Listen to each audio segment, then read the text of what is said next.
5 bahasa rahasia ibu yang baru kita sadari setelah dewasa.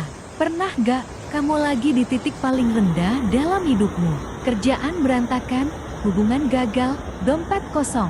Dan di saat semua orang nanya kamu kenapa, cuma ada satu orang yang nanya kamu udah makan belum?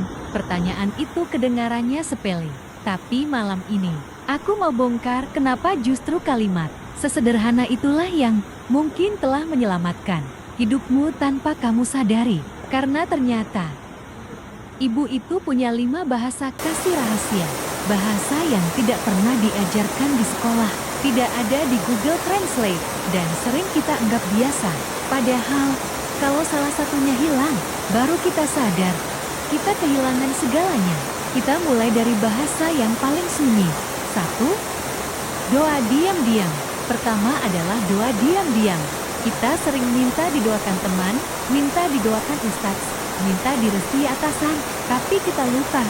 Ada satu nama yang disebut ibu setiap habis sholat, setiap mau tidur, bahkan mungkin saat dia sedang mencuci piring kita. Coba ingat, kapan terakhir kali kamu minta ibu doakan kamu? Jarang. Tapi kapan terakhir kali ibu tidak mendoakan kamu? Tidak pernah. Aku pernah dengar cerita seorang sopir truk di Sumatera. Dia kecelakaan beruntun, truknya ringsek total. Tapi dia selamat tanpa luka. Orang-orang bilang mukjizat. Dia cuma bilang, ibu saya memang setiap jam 4 pagi bangun cuma buat doain saya berangkat. Ini bukan soal mistis. Ini soal cinta yang bekerja di alam yang tidak terlihat. Kita sibuk mengejar restu atasan. Padahal restu yang paling tembus langit itu yang diucap lirik oleh ibu di sepertiga malam saat kita masih mendengkur. Dan yang bikin nyesek adalah kita nggak pernah dengar doa itu secara langsung. Tapi doa itu bukan satu-satunya yang dia korbankan. Bahasa kedua ini lebih kejam karena dia mengorbankan dirinya sendiri. 2. Prioritas senyap. Prioritas senyap. Pernah lihat ibu bilang ibu kenyang? Kamu aja yang habisin. Padahal nasinya tinggal setengah piring. Atau baju ibu masih bagus kok padahal warnanya sudah pudar. Itu bukan berbohong, itu bahasa kasih.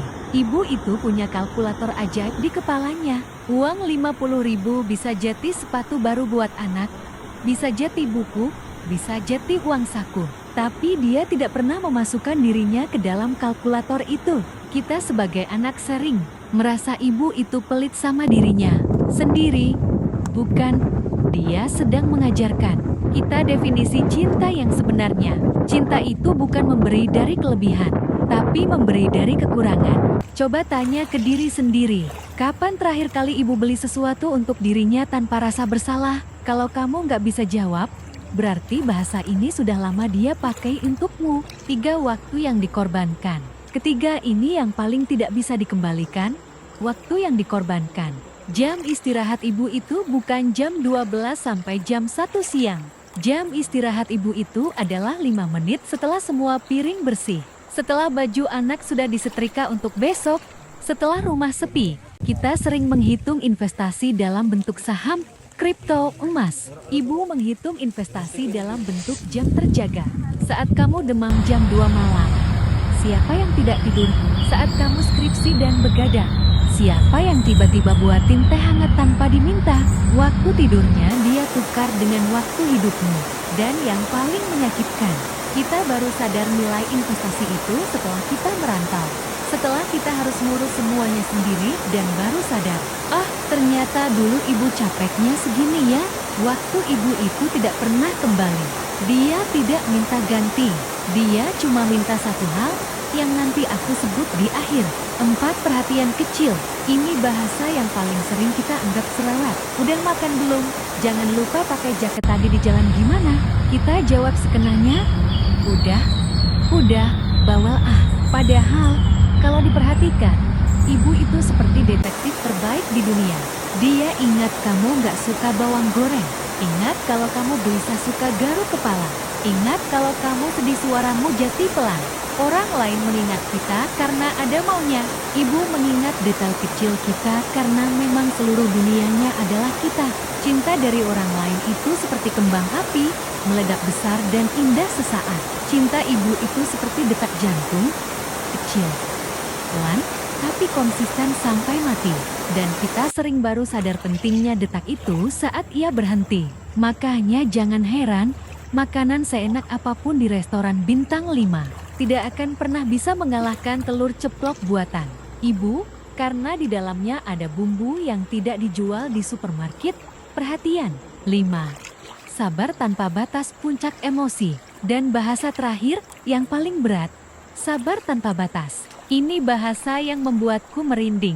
Kita pernah bentak ibu, kita pernah ngambek, berhari-hari cuma karena tidak dibelikan sesuatu. Kita pernah bikin malu di depan orang. Kita pernah janji pulang jam 9, pulang jam 12 malam tanpa kabar. Kalau teman kita yang digituin, mungkin dia sudah blok kita. Kalau pasangan kita yang digituin, mungkin sudah putus. Tapi ibu, dia tetap buka pintu, tetap simpan makanan di meja, tetap bilang ya udah cuci kaki, tidur sana. Maafnya ibu itu tidak punya masa kadaluarsa. Kamu bisa ambil kapanpun. Bahkan 10 tahun setelah kamu menyakitinya, stoknya masih ada. Kenapa bisa begitu? Karena bagi ibu, kamu bukan orang lain. Kamu adalah bagian dari tubuhnya yang berjalan di luar. Mana ada orang yang membenci tangannya sendiri saat tangannya terluka. Sabarnya ibu bukan karena dia lemah, tapi karena cintanya terlalu kuat untuk menyerah pada anaknya. Jadi, 5 bahasa itu. Doa diam-diam, prioritas senyap, waktu yang dikorbankan, perhatian kecil, dan sabar tanpa batas. Mungkin ibu kita tidak fasih bilang I love you. Mungkin ibu kita tidak pernah peluk kita sambil bilang kangen. Tapi sekarang kamu tahu, dia mengatakannya setiap hari dengan bahasanya sendiri. Pertanyaanku terakhir malam ini, dari 5 bahasa tadi, bahasa mana yang paling sering ibu pakai untukmu, tapi paling jarang kamu balas? Selagi masih ada waktu, jangan balas dengan kata-kata, balas dengan bahasa yang sama. Doakan dia diam-diam. Dahulukan dia sesekali. Beri waktumu untuk duduk dengannya tanpa main. HP, perhatikan hal kecil tentang dia. Dan sabarilah dia saat dia mulai lupa, seperti dia menyabari kita dulu, karena penyesalan karena tidak sempat. Itu jauh lebih sakit daripada rasa capek karena merawat. Kalau video ini mengingatkanmu pada ibumu, kirim video ini ke dia.